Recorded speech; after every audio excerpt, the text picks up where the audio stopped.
Skin has a lot of different colors. Just standard skin, if you look at it under a microscope, lots of different colors. But not only that, if you're not looking under a microscope, guess what?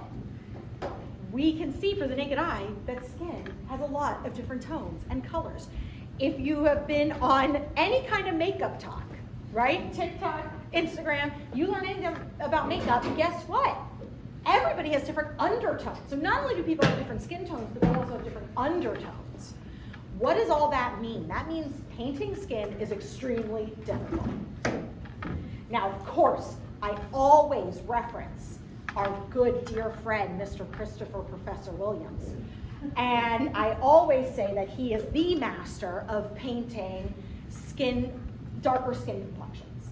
So definitely, if that is something that interests you, after you've done the skin tone demo, practice, had a model, and all that, if it really interests you and that's what you want to pursue is painting more people of color, I definitely highly recommend picking Chris's brain about how he achieves a lot of different skin tones. But the premise is relatively the same. Chris and I have talked at length about painting skin tone. The process is the same. It is about understanding how the skin works on a deeper level. What is beneath the skin? Skin is actually quite transparent, okay? Even darker skin complexions are transparent. It is the melanocytes, which are the cells that absorb the vitamin D, the sun, that creates skin pigment, right? So those are under the initial layers of the skin. We have the dermis, the epidermis, we have fat layers, we have all different layers. And as you can see, I love this illustration. A beautiful medical illustrator created this and put this on the internet for us to enjoy it. I think it's fascinating.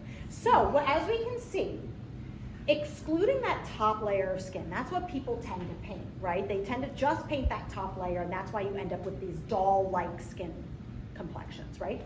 Underneath that, which is essentially actually pretty see-through, we have red, blue, yellow fat, brown hair follicle. We have, a lot of times we have some green tones because the blue mixes with the yellow, right? We have all these different tones. So even with someone with darker skin complexion, will not have the same complexion as maybe a darker skin person next to them. Same for a light skin person. I'm pretty darn pale. But my undertones are probably quite different than either Becca's or Nicole's undertones, right? We have even very different skin colors. That being said, why is that?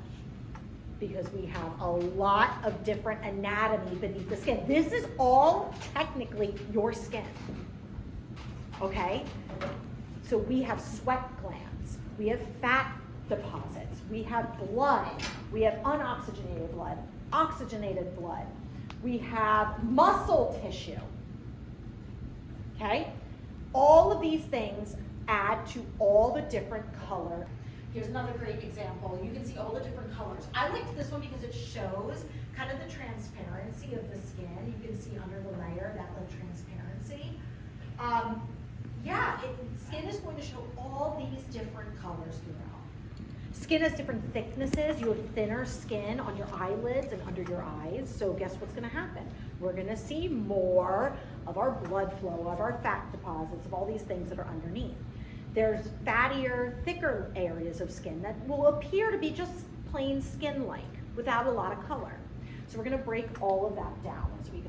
This is a great depiction of skin. So you can see underneath is kind of the same. We've got the muscle tissue, we've got fat tissue, we've got blood supply, and then you can see this layer of skin. Now we're going to get into my beautiful model. A lot of color in her skin. A lot of color. So I've zoomed very close into her skin so you can see all the different moments. You can see yellows. She has a very yellow undertone. So you've got to pick up on that undertone. You can see the whole side of her face where the light catches. Remember, light is going to hit the skin and it's going to have reflection because the skin is sort of transparent. The skin is moist. That's a tough word, I apologize. And it's going to pick up the light in different ways. So where her face is catching the light, you can see a lot of yellow, warm, rich tone. As she recedes into the shadow, you can see some of that red and blood and purple tones pulling through. Now, every skin tone is different. So you might ask, okay, well, how do I mix all these different skin tones? How do I make dark skin tones? You're going to break the skin down. You're not just gonna mix one tone and slap it all over. You're going to analyze, you're going to study the skin, and you're gonna break it down into its colors. Pushing the vibrancy, pushing warms and cools, all the things that we've been learning in this course up to this point.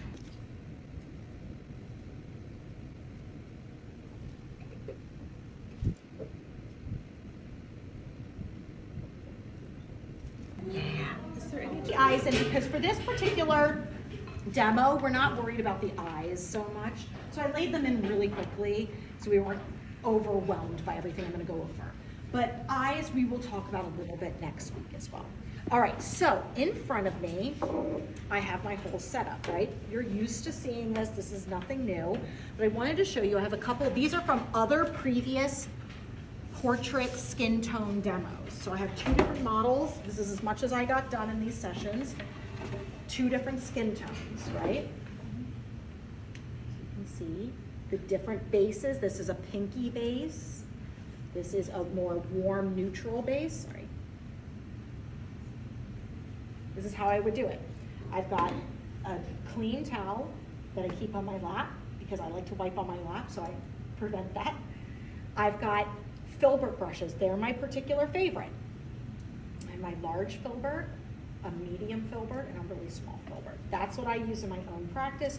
If you like flats, totally fine. You got flats right here. But I'll probably lean towards the filberts for this particular demo. Your wipeout method, absolutely. That's how we learn this. I'm gonna just go alla prima for you just so you can see how that goes. But you can start with the wipeout method, get everything together. I like to start with the eyes and I build my layout. Everyone's different, you can do it however you want. So if I'm coming into the eyes, all right. So if I really study her eyes, let's break this down, skin tone. Remember we're talking about skin tone. You can see a lot of green. Do you see this green in here? Green, red, yellowy green, a little bit of green here, green here. You see how I'm breaking down the skin? This is like a deep brownish, kind of orangey brownish. So we're gonna mix our color. I like to pre-mix all my colors. So I've already done this to kind of save us some time. I mixed a dark black, which is just a plain old black. You know, I'm taking blue, red, and yellow and getting it until it's as dark as possible. So heavy on the blue. This is a dark brown, that's what I use for the eye. We've got, this is just blue with white. Okay, blue with titanium white. In a perfect world for skin tone, I would use like a flake white or a zinc white, or like a less strong white. We just have titanium white here, it's fine. But skin tone, the white should be very subtle and soft on all skin tones. Even on the really bright highlights, even in here, should be a really soft, subtle white. I've already mixed a yellow, this is like yellow ochre with white, and a little cad yellow. I've already mixed a beautiful purple. Oh wait, this is purple, that's right. Deep purple and light purple. Again, that's just using blue with red, simple. When you're painting portrait though, I will say alizarin crimson, Indian yellow, which I do not have, but Indian yellow, zinc or flake white, and those are the colors I'm gonna use. I also prefer a Prussian blue, but I have ultramarine here. Okay, does that make sense to everybody? All right, you can also use like a cerulean blue, works really, really well for skin. Because remember, there's a lot of blue in the skin. So what you wanna always do is you wanna start mixing. So I've got a yellow, I would also mix a green. Jainaba has quite a bit of green in her skin. That's just her undertones.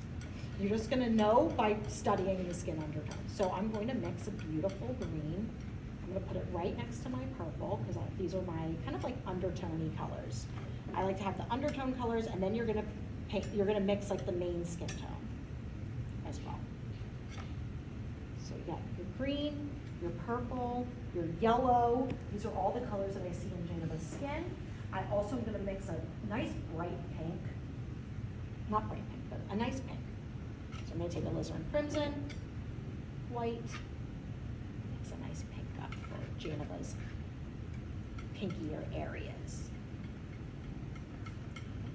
I like to really work my paint, get it warmed up. And if you're gonna have like a long session, you might have to do this a few times. I'll have like a slightly lighter pink, you can just put that right next to it.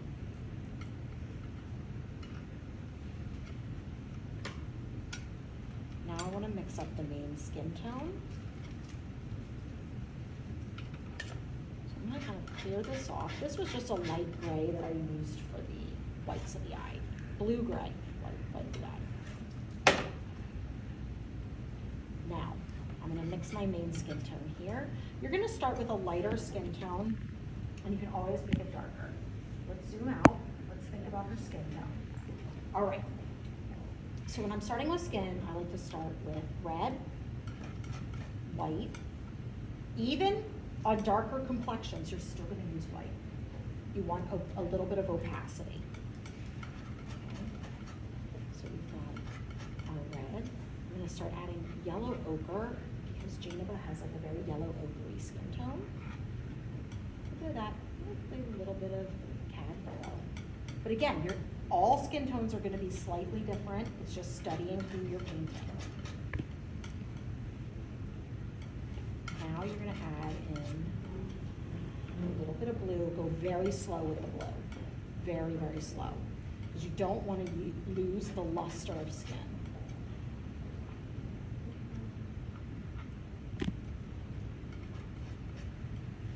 Add more blood.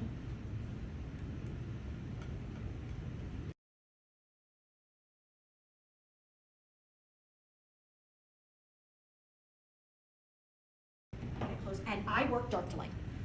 This is how I work with dark to light. So I'm going to come in with my black. I'm going to mix it with a little purple. I'm going to mix it over here. So I'm going to come in.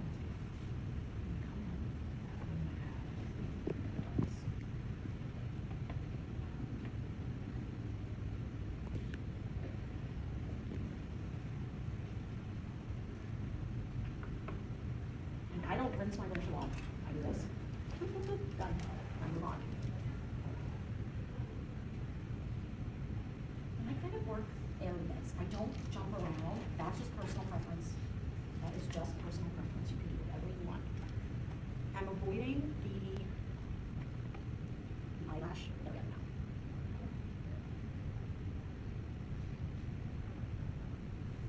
now. Now, if you're working on underpaint, it can really help with skin tone.